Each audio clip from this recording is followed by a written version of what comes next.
It is 8:39. Welcome back to CW Iowa Live. Lou and Jackie here, being joined by attorney Michael Jenkins in studio with us. As you guys are going to pick up with a conversation that you had just a couple weeks ago, and talking about something that is called the means test.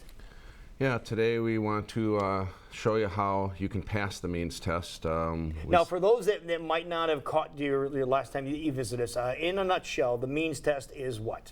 Well, it consists of two parts. We covered the first part last time, which essentially is determining whether or not you fall below the median income for your family size. So we discussed if your income for the 6-month period before you file, and we're talking about the gross, you take the total, divide that by 12, and you get a monthly amount, and then you just multiply that times 12, and if that annual amount falls below the median income for the size of your family, then you qualify for bankruptcy.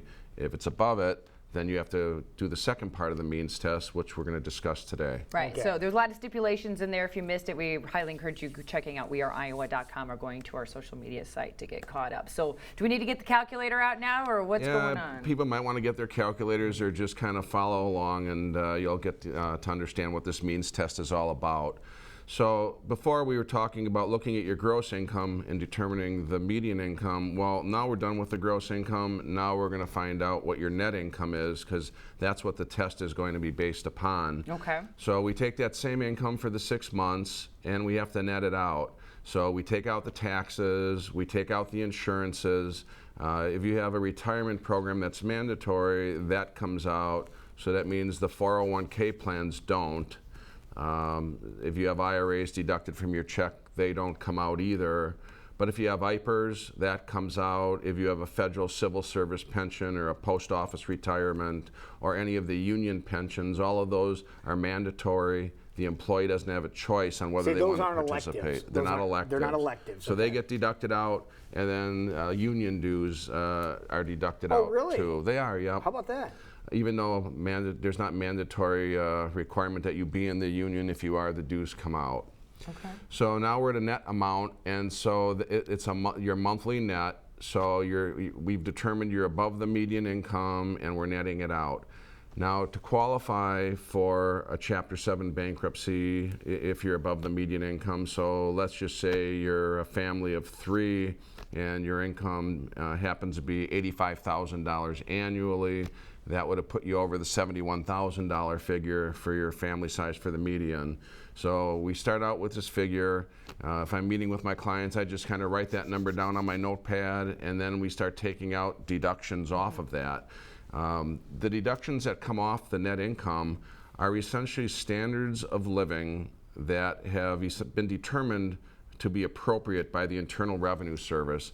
They have a handbook, and they use this, and when they set up payment plans for taxpayers, those are the standards the IRS uses.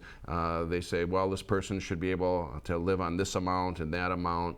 And when the bankruptcy laws changed back in 2005, they just decided, well, that sounds good, we'll incorporate what the IRS is doing, and they use as a basis that handbook. So what are those things that people need for standard living? Well, the main categories that are used are housing first, okay. And we'll get into the details of it, but they give you allowances for housing. That's broken down between utilities and your actual, the cost of what you're living in, be it rent or a mortgage payment.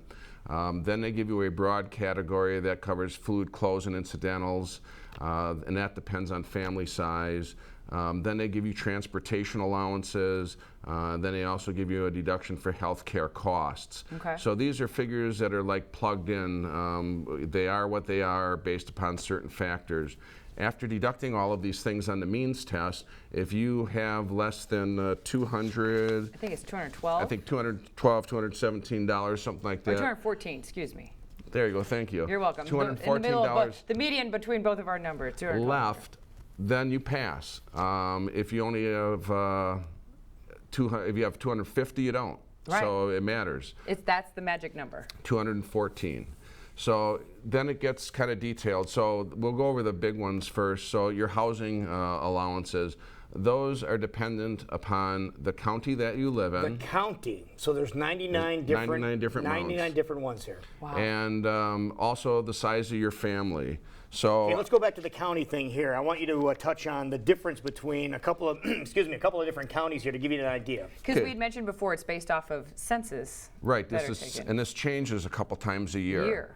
So the first amount's utilities. So for a single person, let's say in Polk County, Iowa, Okay. you get $412 for your deduction for your utility costs.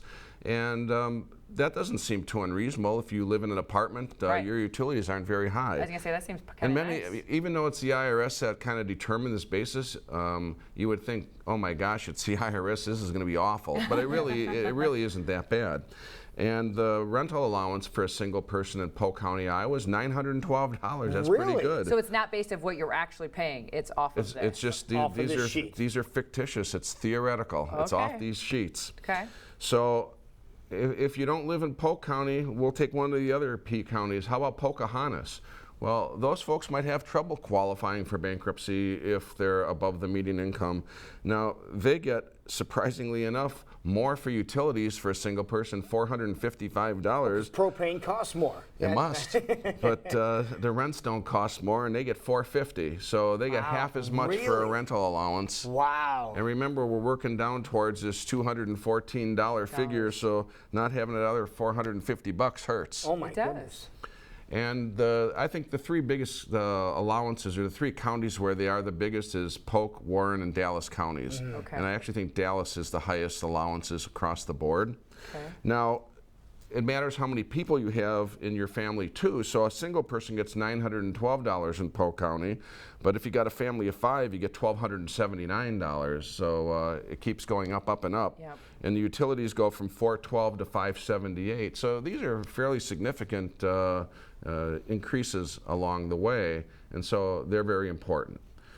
Might give one pause to think maybe I should be moving if I'm in northern Iowa down here to Adel or Des Moines if I'm thinking about bankruptcy. But do it 6 months before. Well, no, that's Oh, not really? a, You that's- just- you can it's just not a move in? requirement as long as you're living there. East Side of town Really? has some good stuff for sale, Okay. so you have a All chance to go right. check that out. Now, we were talking about a rental allowance in these charts. Well, that's fine if you're a renter, but the formula also says if you're a homeowner, then you get your mortgage deduction. So it's the larger of the rental allowance or the mortgage deductions. Really? There are rare occasions where the rental allowance happens to be larger than some of my clients' house payments. Right. But there's many situations where the house payments far exceed the rental allowance. And then that's allowed. And it's whatever your mortgage. And then if you've got more than one mortgage, you know, those people are taking home equity loans and second mortgages. So they get the full deduction for all the different mortgages against their So house. even if you exceed the first thing, excuse me, that you talked about, you have a way to get back within the threshold. That's right. And I mean, there's a built-in advantage for folks that buy homes, and people that are above the median income more often than not are buying a home. There you go. That's kind of what people are making some money do, buy homes. Wonder how Yeah. that's happening. That might be part of the So reason. instead of $900, they may be getting $1,700 or more for their deduction. And that's definitely going to get them to that 214. So obviously a lot of numbers, a lot of figures that are going on with this. So again, if you have any question about any of this stuff, the best thing to do obviously would be getting a hold of Michael. And the easiest way to get a hold of you, Mike, is what? You can call me on the phone if you have any questions at 255-1855, or you can find me on the internet at www.iowa-bankruptcylaw.com. Yeah, and be able to walk you through every step of the process. Wonderful. There you go, folks. So Did you pass again, the test? one way or the other, he'll be able to give you a hand to let you know how you can do so. All right, great job as always. We will be right back, and when we come back, we'll take a look at totally serious news, including some looks at the fair from the past 11 days, some things you might not have seen that are still awesome. We'll be right back.